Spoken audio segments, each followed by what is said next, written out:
Pues bueno, vamos a dar inicio. Esperemos que lleguen los que falten. Y hoy, en esta ocasión, pues tenemos el tema acerca de los mitos y utopías. Pero parece que va a ser mitos y ritos, rituales, porque es lo que va junto. Ya hemos venido trabajando acerca del primer seminario sobre lenguaje, sobre lengua y habla, sobre el habla o nuestra habla, sobre verdad y mentira, también, y pues las creencias, y todo esto se viene desencadenando para poder ver con mayor nitidez cuál es la posición actual que tiene el ciudadano común, pues occidental, no solo de México, occidental, incluyendo por supuesto a México, en estos momentos en cuanto a comunicación y comunidad, ¿sí? Que sería la forma de los rituales. Bueno, pues vamos a ver entonces la cuestión de los mitos. Y vamos a darle en primer lugar la palabra a Gaby para que nos dé su comentario acerca de las palabras hebreas. ¿Ok? Gracias, pues Gracias. buenos días a todos. ¿Sí me escucho bien? Sí. Muy bien. Ok, bueno.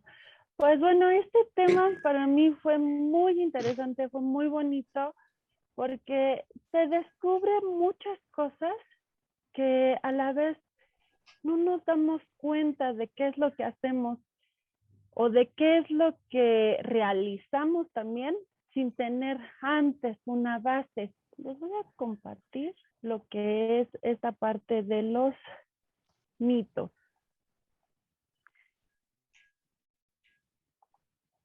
¿Ok? Bueno, en sí, lo que es el mito, la palabra mito en hebreo pues también se dice igual, mito, mitos. Pero esta parte de lo que es el mito es una palabra ya más griega, ya más, su enfoque ya está más en griego.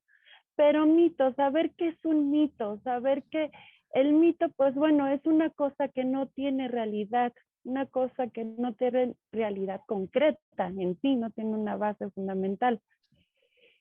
Y bueno, ¿qué es lo que tiene un mito? ¿Cómo está conformado un mito? Pues bueno, un mito en sí es como si es un cuento, tiene bases como rituales, costumbres, de ahí se va también a lo que es una superstición, a un augurio, puede ser. Vamos a analizar esta parte, yo me quiero enfocar más en esta parte para conocer el mito, pero ya más que nada fundamentado en un presagio, porque un mito es más bien una superstición, es un presagio infundado, originado solo por sucesos fortuitos. Y bueno, pues estos son como conjeturas. En sí, la consideración, pues al hablar al tanteo por la falta de elementos, es decir, yo me, si estoy comiendo un pan y se me cayó, estoy diciendo que voy a tener a lo mejor algo, me va a suceder algo, es como un instinto. En sí, bueno, lo que es el mito viene a traer costumbres, como bien lo decía, rituales, ritos, unas costumbres, pero hay que saber que es una costumbre fundamentada o una costumbre neutra o una costumbre que te va a llevar a una superstición. Es decir, si vamos a poner un ejemplo como lo que es el día del Shabbat. Shabbat, que es el día del reposo, es el día que, bueno, se descansó, que fue creado el mundo en 6 días y el séptimo se descansó. Entonces, una costumbre fundamentada es el día del Shabbat. El día del Shabbat nosotros encendemos velas lo que es el atardecer. Ese viene siendo el viernes. El viernes en el atardecer empieza lo que es Shabbat hasta el anochecer del día sábado termina Shabbat. Esa es una costumbre fundamentada que la encontramos en el libro de Bereshit, en los primeros capítulos, cuando fue lo de la creación. Una costumbre neutra. ¿Qué quiere decir eso de costumbre neutra? Es decir, igual en Shabbat. En Shabbat se acostumbra, aparte de encender las velas, ya sea que las puedas encender antes, media hora antes, o 5 minutos después del día, de la hora establecida de la puesta del sol, ya sea antes o después. Si tú la enciendes antes, no hay ningún problema. Si la enciendes después, tampoco hay ningún problema. No hay una base fundamental que te diga, tienes que encender las velas 5 minutos antes. No. O al igual, en la comida. En la parte de la comida, bueno, pues acostumbra tener ciertos alimentos para comer en Shabbat. Es decir, si yo acostumbro comer arroz con chícharos, siempre va a estar esa costumbre. Se las voy a heredar a mis hijos y mis hijos se las van a heredar a mis nietos, así. Pero es una costumbre. Si en un día no hay arroz con chícharos, no te va a afectar en nada. No te va a afectar. Esta costumbre neutra es bonita, pero no afecta. Ahora, ¿cuál es el problema? El problema es la costumbre por superstición. Ahí sí hay que detallar bien, hay que definir bien. Entonces, la costumbre por superstición es cuando tú ya le das un poder a ese objeto inanimado. Es decir, estamos igual en lo que es en Shabbat y yo quiero sal y se la pido a uno de mis hijos, pero no se la voy a pedir que me la pase en mano, porque eso ya sería como caer en una superstición, en caer en decir, es que si me pasas la sal en la mano, voy a tener mala suerte o vas a tener mala suerte. Ahí que estamos diciendo que yo ya le estoy dando un poder a ese objeto. Y en la parte que es en la idea fundamental del judaísmo es el Shema Israel, que lo estuvimos viendo hace clases pasadas. Shema Israel, Adonai Eloheinu, Adonai Echad. ¿Qué significa?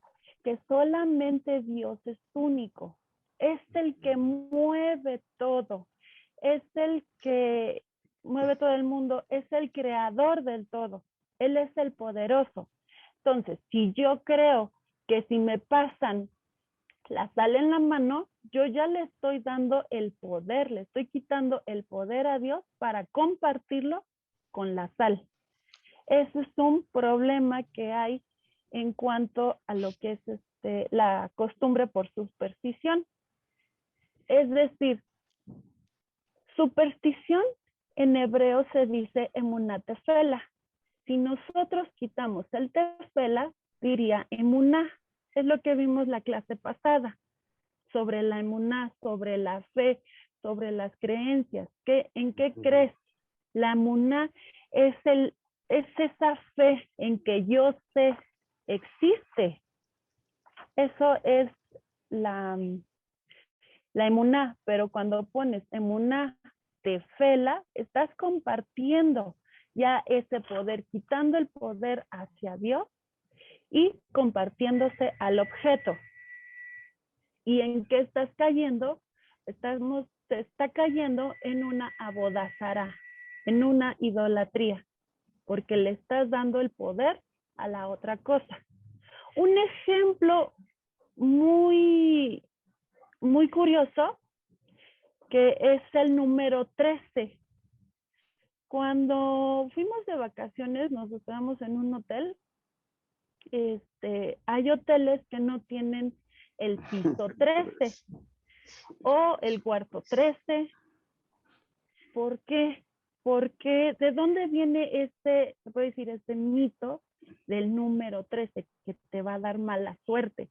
O no, o un viernes no salgas, no hagas negocios, o no te cases en un día 13, o si naciste en un día 13, pues vas a tener mala suerte, ¿no? Entonces, ¿qué hay con ese 13? ¿Cuál fue su origen? Hay que conocer los orígenes. El día 13, uno de sus bases fue que Jesús, de la última cena, se sentó y hubieron 13 comensales en la última cena. Entonces, por eso se dice que es de mala suerte. Pues en los hoteles, pues ahí se han visto que los clientes no se sienten cómodos, no están bien en un cuarto 13 o en un piso 13. En el cine, no sé si han visto viernes 13 o martes 13, cómo lo agarran como temor, como de miedo, películas de miedo, el número 13. Entonces, ¿qué están cayendo aquí?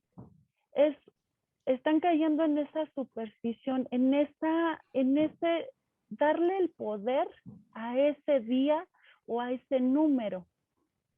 Y están cayendo pues en esa parte de idolatría. Fuera de Dios. Sí, entonces, vamos a ver esta parte del número 13, pero en lo que es la parte del hebreo. El hebreo en sí no hay números. No hay números representados como en español, 1, 2, 3, 4. Los números están representados por las letras en sí.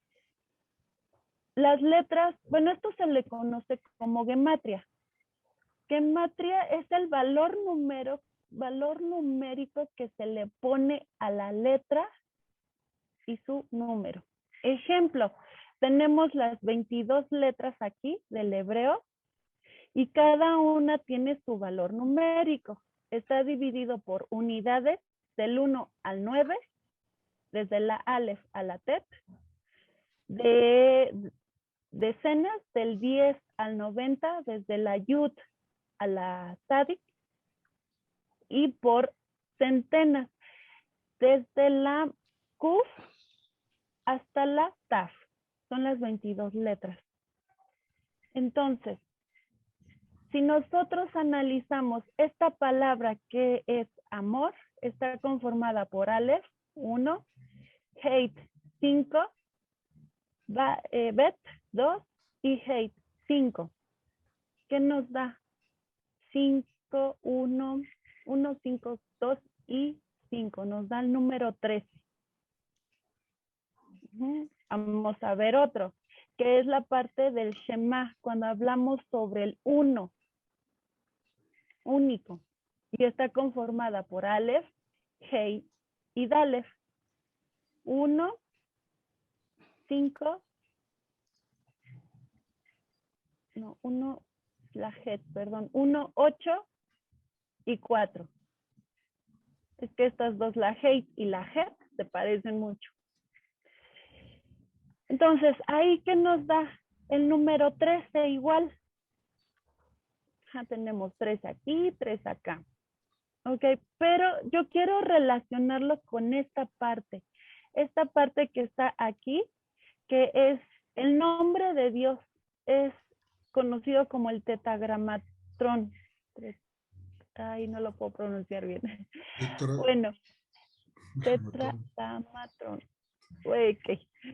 Esta parte que son las 4 letras del nombre de Dios, que está conformado por la Yud, Hate, Bat y Hate, que también si lo analizamos, tiene esta parte del Yud que es 10, Hate que es 5, Bat 6 y otra vez Hate 5, que nos da un número 26. Es decir, si yo junto amor y 1, que nos da igual un número 26. Esto nos dice que Dios está conformado de amor y que es único, es uno. Ujú. Entonces, ¿qué tenemos que hacer para conocer ahora sí que los mitos, saber si es una creencia fundamentada, algo basado, algo que tiene sustento, o nada más es por un augurio o algo nada más sin fundamento? ¿Qué debemos hacer? Es conocer. En hebreo conocer se dice lehakir. Vamos a ver también esa parte de lehakir. Igual, si nosotros la separamos y vemos su valor numérico, su gematria está conformada por Lamed, que es el número 30, Heit, el número 5, Kuf, el número 20, la Yud y la Resh. Por acá está el número 200, que nos da un valor numérico de 265. Pero si nosotros separamos el 2 más 6 más 5, nos da igual, el número 13. Entonces debemos de conocer todas esas partes, que no solamente nos vamos a guiar porque a lo mejor lo dijo una persona importante, pero hay que conocer, hay que llegar hasta ese punto para saber si es verdad, si tiene fundamentos, si tiene el emet que nosotros vimos, si tiene esas bases. Ahora, como concluyendo esta parte y uniendo también la parte de lo que es la clase pasada y esta de las creencias y ahora lo que es el mito, vemos esta parte de la emuná que es la fe en que vas a creer, el que yo sé que eso existe. Y el betihut, creo que Julio había dicho sobre el bitajón, es lo mismo, betihut, bitajón es lo mismo, es la confianza, que yo sé que existe y voy a tener confianza y yo sé que eso va a ser correcto para mí. Hay otra palabra que también la podemos unir con el masal, que es la suerte. El masal es como entender esa parte de Muná. Yo sé que existe el creador y que él mueve todo el mundo. Pero si algo malo me pasa, es por algo bueno. Si algo bueno me pasa, también va a ser por algo bueno. Ejemplo, si yo me encuentro 100 pesos tirados, pues va a ser algo bueno, ¿no? Pues me lo voy a poder gastar o voy a poder comprar ciertas cosas que necesito. Pero sé que eso llegó porque Dios así lo quiso, porque el Creador así lo quiso. Vámonos en la parte que si yo perdiera esos 100 pesos, y ahora ya no voy a poder comprar a lo mejor la leche, ya no voy a poder comprar ciertas cosas que necesitaba. Pero esos 100 pesos hicieron que se perdiera porque a lo mejor la otra persona lo necesitaba más que los perdí. Que yo. Ajá, entonces es por eso el masal. El masal es entender que es Todo viene de Dios. esa fe que todo viene de Dios, que Dios te lo manda y que debes de entenderlo, que va a ser para un bien, aunque sea algo malo o aunque sea algo bueno, vas a tener que entender. Bueno, esta fue la parte de lo que es mito visto desde el hebreo en su parte gematria y en su parte de lo que es las supersticiones. No hay que caer en una superstición y decir yo creo en eso. ¿Por qué? Porque si estarías cayendo en una idolatría.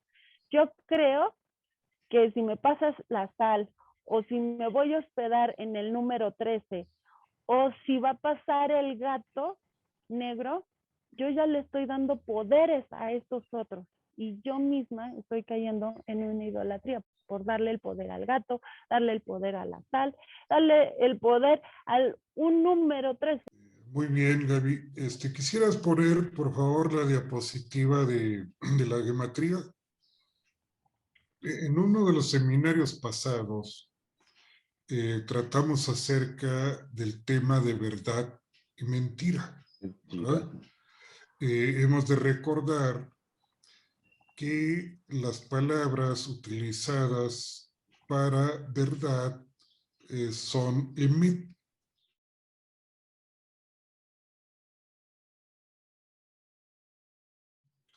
La primera letra que aparece aquí del lado verde es Aleph, que tiene el valor 1. ¿Sí? A esto que vamos a hacer se le llama gematría pequeña o básica. ¿Sí? Este es Emet, entonces empieza con la palabra Aleph, luego sigue la palabra Men, que tiene el número 40 en el cuadro de en medio, y termina con la letra Tab, que tiene el valor 400. En la gematría básica no se cuentan los ceros. Entonces, si contamos, Aleph tiene valor 1 y Men tiene valor 4, no cuenta el 0. Y Tab tiene valor 400, no cuenta los ceros. La suma total nos da 9. Esto es lo curioso, 9, el valor para Emet, ¿verdad? Ahora veamos la parte de la mentira, ¿sí? Y se descubren muchas cosas importantes, es la palabra sheker. Entonces empezamos sheker, ¿verdad? Con, ¿cuáles son? 300. ¿no? Resh o Kaf 400 y Resh 200. Quítale los ceros y hagamos la suma. Son 3, 5, 6. Si Emet era la palabra verdad 9, ahora ponga el inverso. El inverso de 9 será 6, ¿sí? Que va a designar a mentira. Ahora, imagínense que ponemos las dos letras 6, 9 como 69 y ponemos a dos personas, una al pie de cada una de ellas. Entonces encontramos que hay lecturas diferentes, pero también encontramos el 96 o el 69 que presenta un carácter relativo. ¿Sí? De ahí entonces que podamos descubrir que la realidad es esta parte que tiene relativa, ¿sí? Es decir, la realidad es un claro oscuro de verdad 9 y de mentira 6. Que si los juntas en el 69 y pones a girar un disco, como viene el símbolo del yin y del yang, ¿verdad? Entonces nos daremos cuenta que si ponemos las dos caras del yin y del yang, blanco y negro, si ese disco lo ponemos a girar, pues vamos a ver un tono gris. Ese tono gris que estamos observando, esa es la realidad, un claro oscuro de verdad y de engaño. Y entonces tenemos en estas palabras como la gematría, pues nos revela secretos que hay ocultos en estas letras, ¿no? Eso parece muy, muy interesante. Okay. Bueno, era un comentario, no sé qué opinan. Antes de iniciar el tema. Mito. Es decir, yo tenía la noción de que el mito era una construcción de una cultura para explicar la realidad precisamente, Claro, ¿no? sí, sí. Como el origen de las civilizaciones, el origen de la vida, el origen de los dioses, etcétera, Exacto. ¿no? Sí, claro. Es que hay una clasificación de mitos. Bueno, empecemos con esto. Sí, original, la palabra original es mitos griega. Griego, Sí, sí. sí, del griego. Ven, en el hebreo está ya transliterado mitos, nada más con las palabras hebreas, ¿verdad? Lo mismo sucede con otras palabras, por ejemplo, como televisión, teléfono, que las traduces al hebreo y son casi idénticas. Estudiante, por ejemplo, es muy idéntica, pero también puede pasar otras palabras en hebreo que tienen otro significado. Estudiante no es student, sino talmid o talmidín, estudiantes. Bien, los mitos, como dices muy bien, Amando, hay una clasificación de mitos. Hay mitos cosmogónicos, mitos fundantes, mitos morales, y podría decir que vamos a hablar un poquito hasta de mitos personales, ¿sí? En cuanto el mito, esta palabra mitos, pues es compleja en tanto que pues ha dado cambios semánticos a lo largo de la historia. Habría que recordar que los mitos eran pues lo que fundaban las religiones en la antigüedad, en la antigua Grecia. Pero cuando se instalan ya la iglesia cristiana hacia el siglo III, hay una lucha fuerte entre las religiones y los mitos y las religiones míticas, despreciándolas a decir que el mito es solo un cuento. Muchas veces vemos un diccionario, el mito es un cuento y así pues nos podemos quedar, pero eso no es cierto. Eso es lo que pasa en una guerra, digamos, del tipo semántica, ¿no? Para cambiar significados y desvalorizar algún rito, por supuesto. Luego, la palabra mito, pues nada tiene que ver con mitote, porque ese es de origen náhuatl, ¿eh? Y ahorita si quiere lo comentamos. Mito, entonces, es una expresión fantástica, ¿sí? Llena de simbolismos, es totalmente simbólica. Simbolismos como enigmas, ¿verdad? Que nos ponen misterios. Sí decía, no algo concreto, por supuesto, no es algo concreto tangible. ¿Sí? Es más, no presenta la característica de un tiempo específico o de un espacio específico. Pues no, Pues los fuera del mitos tiempo. mantienen una actualidad siempre, siempre son actuales y pues más que significantes diríamos son, sí, significantes, pero símbolos. Y ahorita vamos a la palabra símbolo. Entonces, el mito es una expresión fantástica que encierra verdades profundas, a pesar de que estén compuestas de metáforas, figuras retóricas, símbolos y demás, ¿verdad? Pero que además el mito tiene la función también muy específica de dar sentido. De dar sentido, esto es, también a una comunidad o incluso el mito personal es aquello que le da sentido a nuestra propia existencia. ¿Sí? Los mitos personales entonces son necesarios. Escribí un libro muy bonito, Rollo May, que se llama La necesidad del mito, y trata de los mitos personales, ¿verdad? Muy, muy interesante. Bueno, sin olvidar toda la trayectoria que viene de Mircea Eliade, de Mito y Realidad, y los antropólogos muy, muy importantes que nos van a hablar sobre los mitos. Pero lo que debo saber claro es que en el inicio de la filosofía, precisamente, vamos a la historia de la filosofía, hay un paso que va del mito a logos, ¿sí? Y es ahí cuando se empieza a inaugurar la filosofía. Entonces, estaban todas aquellas tradiciones, concepciones míticas, Pero al inicio del pensamiento filosófico que va a nacer, sobre todo con quien se le ha mencionado el primer filósofo como Tales de Mileto, ¿sí? Pues empieza a tener va a prevalecer sobre todo no el mito, que es carácter subjetivo, sino lo racional, ¿sí? La razón. Por eso es el paso del mito a logos. Uh-huh.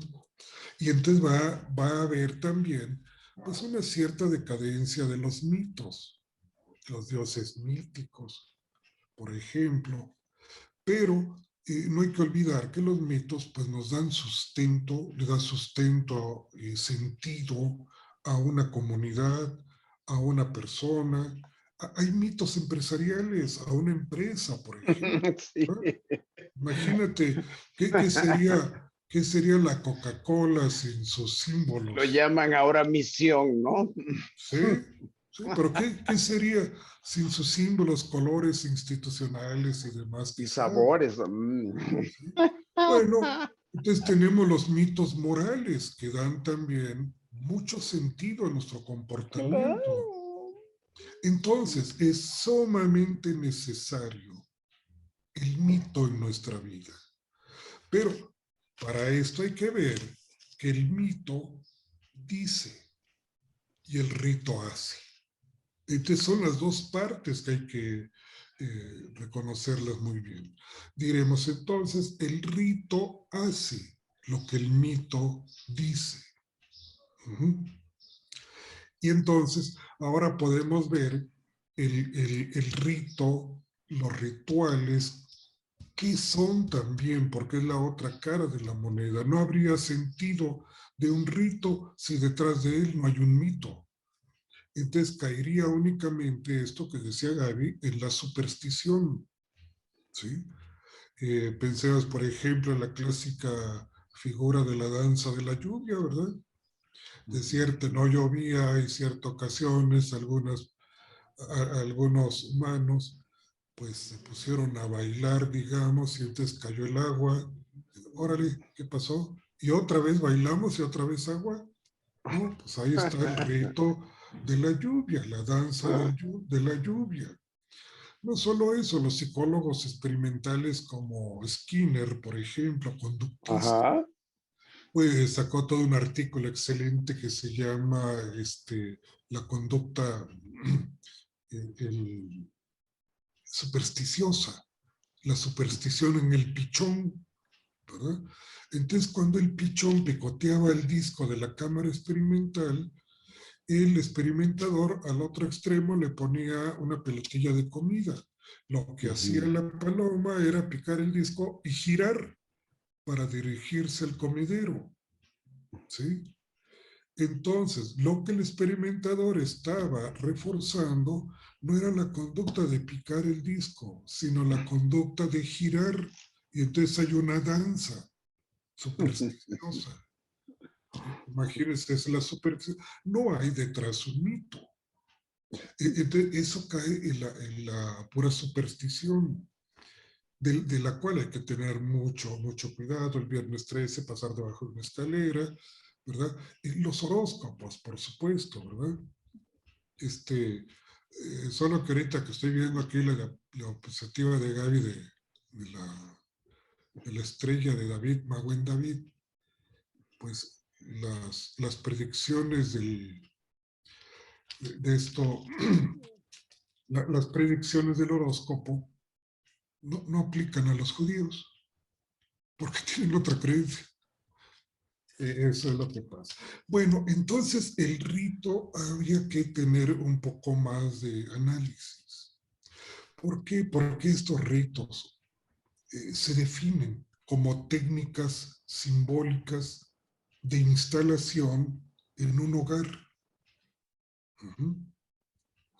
Esto es, que transforman el estar en el mundo en estar en casa. O de otra manera, hacen habitable el tiempo. y se celebra el tiempo. Esto es precisamente cómo funciona el ritual. Las cosas, ahorita estamos tan acostumbrados al consumismo que consumimos de todo, hasta las emociones. Pero en el marco del ritual no. Esto hay que tenerlo muy, muy en claro. Las cosas no se consumen ni se gastan, sino que se usan en el marco del ritual y por eso llegan las cosas a ser antiguas. ¿Sí? Cosa que poco a poco va desapareciendo, ¿verdad? Las cosas antiguas van desapareciendo y solo estamos manipulando cosas que son efímeras. Todo, hasta las emociones, ¿verdad? Por eso decía, no solo las cosas, sino también las emociones ahora se consumen, cuando estas deberían estar en el marco ritual y llegar a ser antiguas. Imagínense entonces cómo se encuentra lo que Zygmunt Bauman habla muy bien acerca del amor líquido en la sociedad líquida, en la modernidad líquida, donde solo lo que importa es el tiempo, ¿verdad? Pero lo que está manifestando es la vida efímera, la relación humana, la emoción efímera.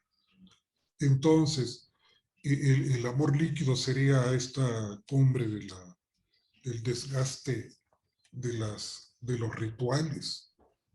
¿Qué pasa cuando en una sociedad, más bien en una comunidad, hay una comunidad sin comunicación? Bueno, aquí habría que hacer alguna observación, ¿verdad? Porque comunidad y comunicación pues vienen de una misma raíz griega, que es koinonia, ¿verdad? Está comunicare también en latín. Entonces, ¿qué es esto de la comunicación? Mire, para no hacer el cuento largo con muchas teorías, de una manera fenomenológica, la comunicación, diremos, es todo aquello que une. Y si algo no une, eso no es comunicación.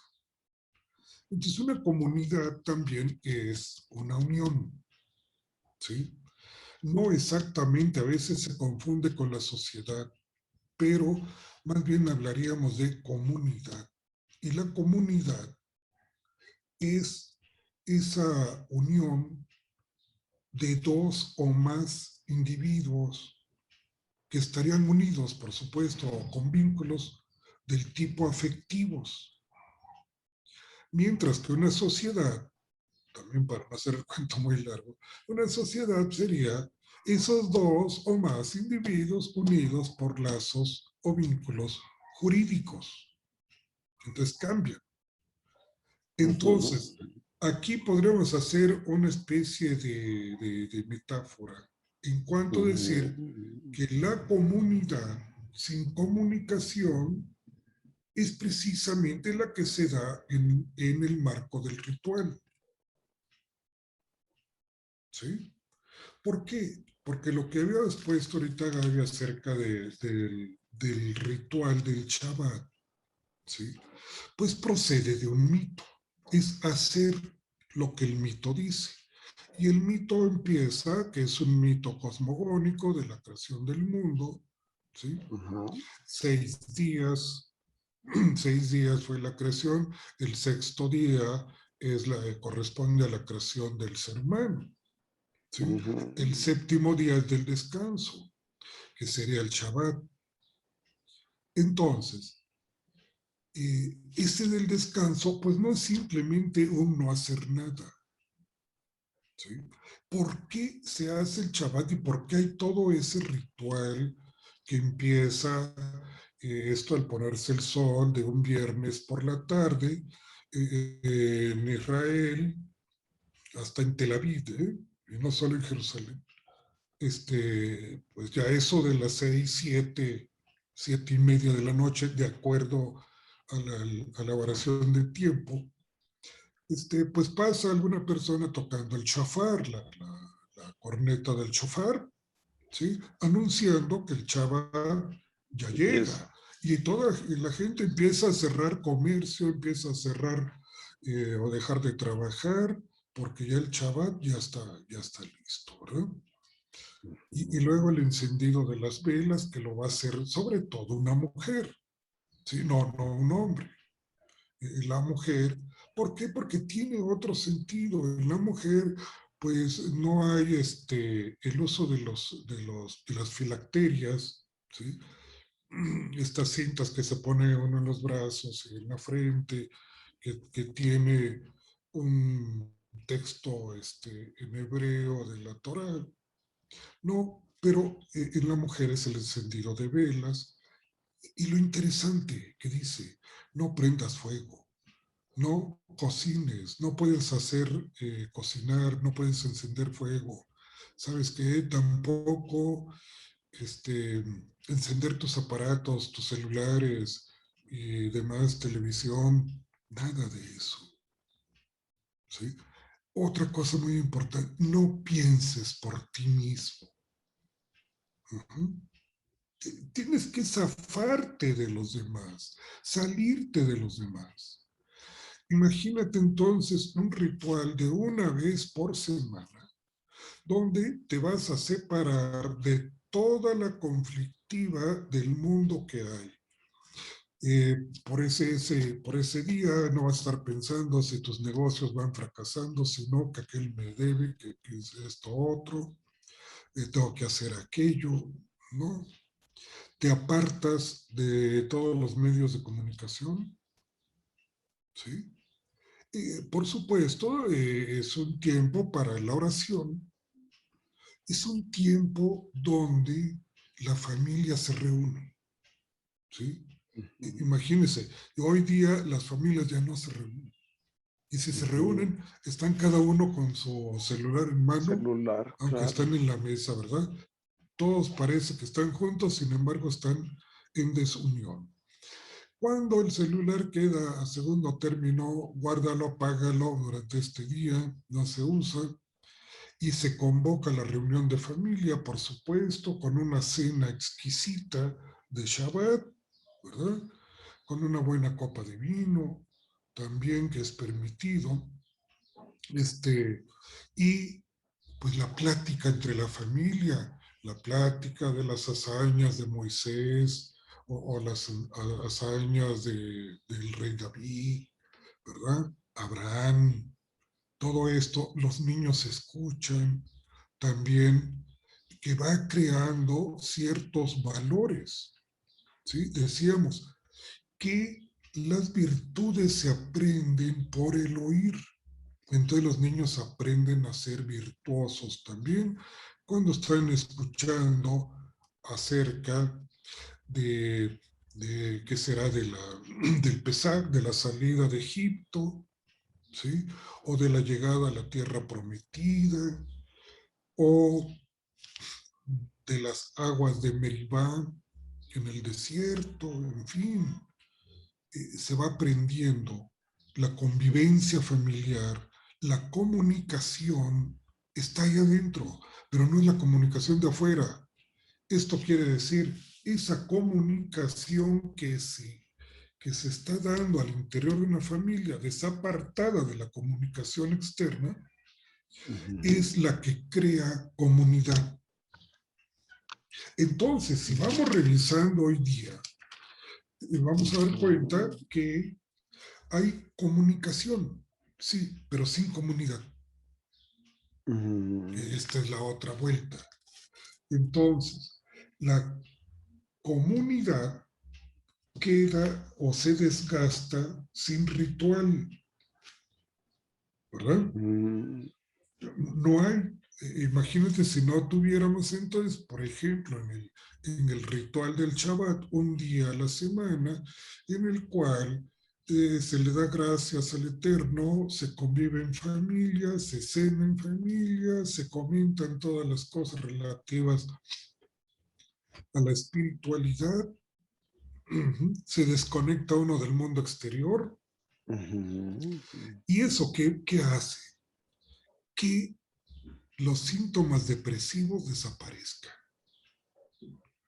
Tanto así la ansiedad depresiva como la ansiedad paranoide. Imagínate un día a la semana que no vas a tener ansiedad paranoide. O sea, ansiedad paranoide, si lo traducimos, quisiera decir un temor al ataque. ¿Por qué? Porque me siento seguro. Uno de los mitos que está diciendo, tú estás estudiando Torah, estás siendo protegido contra contra accidentes. Porque en ese momento no crees tú, no tienes temor a los accidentes. Y en fin, entonces tenemos un día en el cual nos apartamos de esta comunicación externa con su alto grado de positividad que tiene, ¿sí? Que le convierte en algo parecido a pornografía.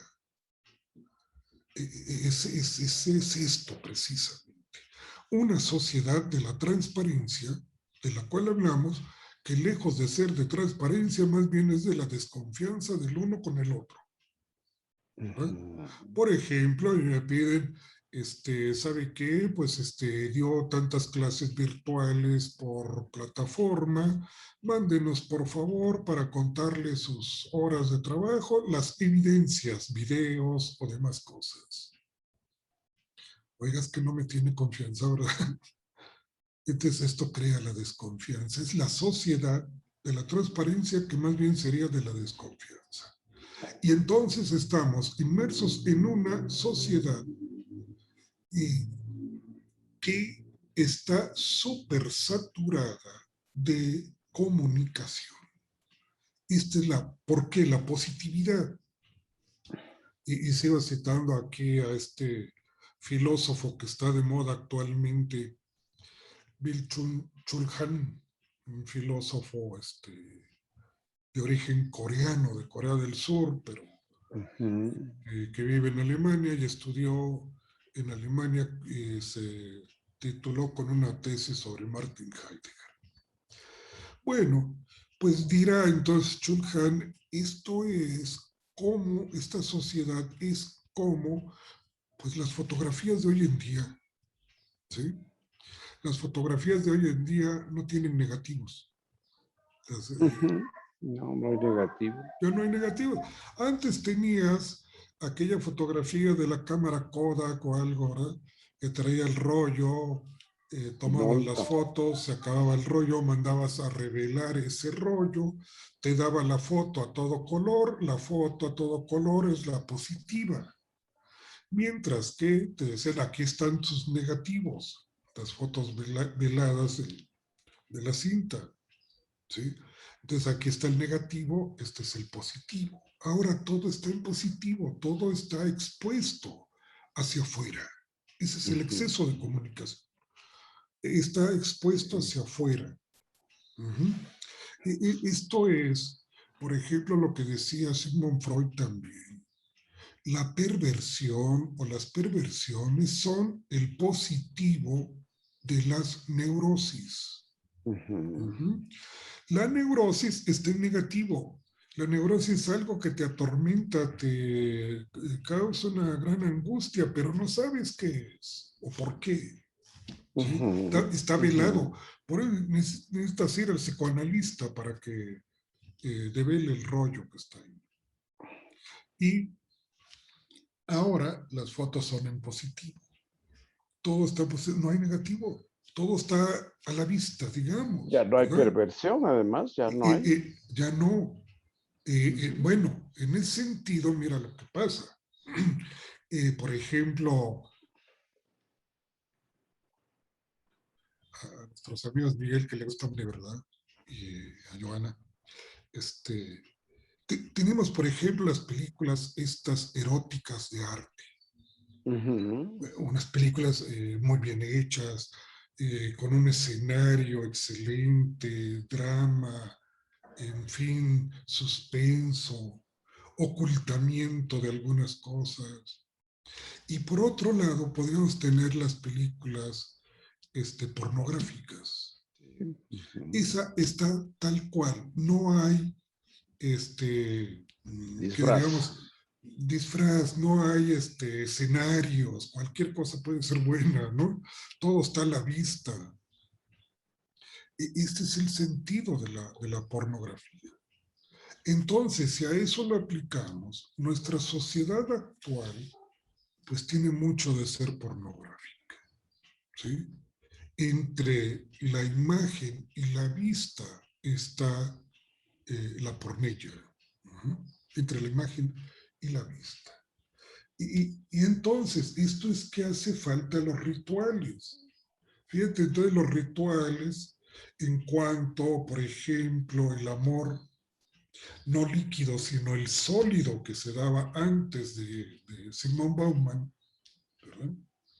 Donde, pues tú le podías a un joven, le digo a mis alumnos, platíquenle con sus abuelitos y díganle al abuelo, a ver, oiga abuelo, ¿y cuánto tiempo le llevó conquistar a la abuela? No, te va a platicar, entonces fueron años, y la mujer se ponía sus moños, y el suegro sacaba la escopeta, le echaba a los perros, ¿verdad? Hasta que por fin dio su brazo a torcer, después de tanto tiempo. Y hoy día, ¿cómo le hacen ustedes? No, no hay ningún ritual, ¿verdad? No hay más ritual, no hay cartas de amor, una correspondencia epistolaria de amor, nada, un mensaje por WhatsApp y listo, nos vemos y listo, ¿verdad? No hay más, no hay rituales y eso no crea comunidad. Y entonces, como no crea comunidad, no hay un ritual que cree comunidad, la pareja es líquida, la sociedad es líquida, la educación es líquida por la falta de rituales en la cual hay una comunicación, pero sin comunidad. ¿Sí? Y esto es lo que va a pasar entonces con los rituales. ¿Qué importancia tiene, regreso otra vez al Shabbat? Imagínese para los grupos ecologistas, ¿verdad? Que tanto defienden, pero no defienden eso. ¿Por qué? Porque la tierra, de acuerdo a toda la tradición hebrea mítica, viene que 6 años trabajarás la tierra, pero el 7º año la tendrás que descansar. ¿Sí? El año de la Shemitah, precisamente el descanso de la tierra. No podrás sembrar en él. Entonces la tierra tiene que recuperarse, tomar fuerza otra vez. Minerales. Pero, ¿qué pasa hoy día? O todavía yo creo que los que somos universitarios nos acordamos que había alguna vez en un lejano país un año sabático en la universidad. Bueno, que todavía queda poco, ¿eh? Sí. Un año sabático. El maestro trabajaba 6 años en su labor académica. ¿Sí? 7º era el año sabático, que lo puede hacer para tomar cursos de posgrado, para escribir un libro, simplemente para descansar y recobrar fuerzas, aprender cosas nuevas quizás, nueva visión, recuperarse, rejuvenecer. No, hoy se trabaja de domingo a domingo, ¿sí? Todo el tiempo. Y no hay año sabático, todo el tiempo. Y la tierra igual. Entonces, ¿cómo queda la tierra? Seca. Séptica, erosionada, ¿verdad? Porque no hay cómo vamos a terminar nosotros cuando hemos alejado de nuestra vida a los rituales que nos daban sentido. ¿Verdad? Una persona, ¿qué pasaría si pierde su mito personal.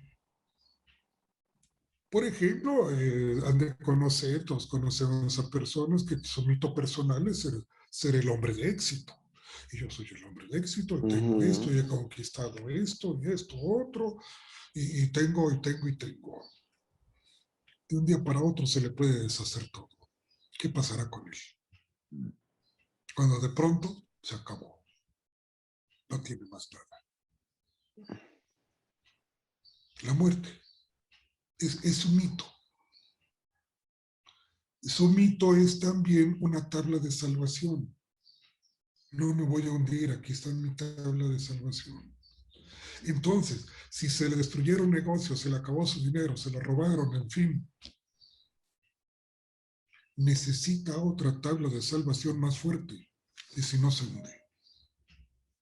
Lo mismo pasará con el alcohólico, ¿verdad? ¿Qué es el alcoholismo? Una tabla de salvación. De ahí me agarro, porque si me la quitan, me hundo. Claro. Y si me la quitan, pues denme otra tabla mejor, ¿no? Que me pueda mantener, que le dé sentido. Pero también está el hombre de fracaso. Nada de lo que hago sale bien, decía Alex Lora en una canción, ¿verdad? Nada le sale bien, todo está mal, todo lo hace mal, mal, mal. Este es un mito, con eso sobrevive, eso es lo que le da sentido a su vida. Claro. ¿Sí? Ser el Entonces, hombre trágico. tuve alguna vez un paciente de esta característica, ¿no? Que pues vivía bien porque gracias a papá y mamá, ¿verdad? Que lo proveían, pero él no podía hacer nada, tenía un grado universitario, en fin, pero inútil completamente. ¿Qué pasará el día que sus padres no estén, se les acabe el dinero? ¿Qué va a pasar con este hombre? La muerte, el suicidio. ¿Sí? Igual con el hombre de éxito. Entonces, tenemos mitos personales que nos van dando el sentido de nuestra vida. Y esto es la fuerza interna. Decía Arroyo May en su libro de la necesidad del mito personal. Pues los mitos son algo así como, que diríamos, el entramado de varillas que está en el techo de la casa, ¿verdad? O las vigas. Yo no puedo ver el entramado de varillas que está cuando hicieron el colado, pero si no lo hubiera, esto se desmorona. Claro. Así es, entonces, el mito personal. Entonces, cuando perdemos este mito personal, perdemos una tabla de salvación o perdemos el sentido. Una comunidad se hace por sus mitos. ¿Qué pasaría si, por ejemplo, a este pueblo de Mixquic, que está en la delegación o alcaldía Tlalpan hoy, se perdiera su mito del Día de Muertos? ¿Qué Se pasaría de extingue. Mixquic? No tiene ningún sentido. Claro. O bien, habría que inventar algún nuevo héroe, ¿verdad? O alguna nueva cosa que le dé nuevamente sentido y más fuerte. Pero si pierde esa comunidad su sentido, su mito del Día de Muertos, se desvanece. Si una persona pierde su mito personal, se desvanece. Entonces, ¿por qué es tan necesario el ritual? ¿Sí? Y buscar los mitos, porque si no quedamos en superstición o en solo apariencias. Así, por ejemplo, ahorita que está nuestro amigo Julio Alfonso, también de allá de Chimalhuacán, me recuerdo que en Carnaval, ¿verdad? Hay un grupo, o salió un grupo de hombres disfrazados de mujeres en las comparsas, ahí bailando, pues uno va, los ve y le da risa, ¿no? De las formas grotescas que tienen y todo lo que ellos hacen. Pero, ¿cómo lo puedo interpretar? ¿Por qué sucede este ritual? ¿A qué mito obedece? ¿Sí? Pues algunos me dicen que quizás sea porque pues, es la tradición, así se acostumbra, ¿no?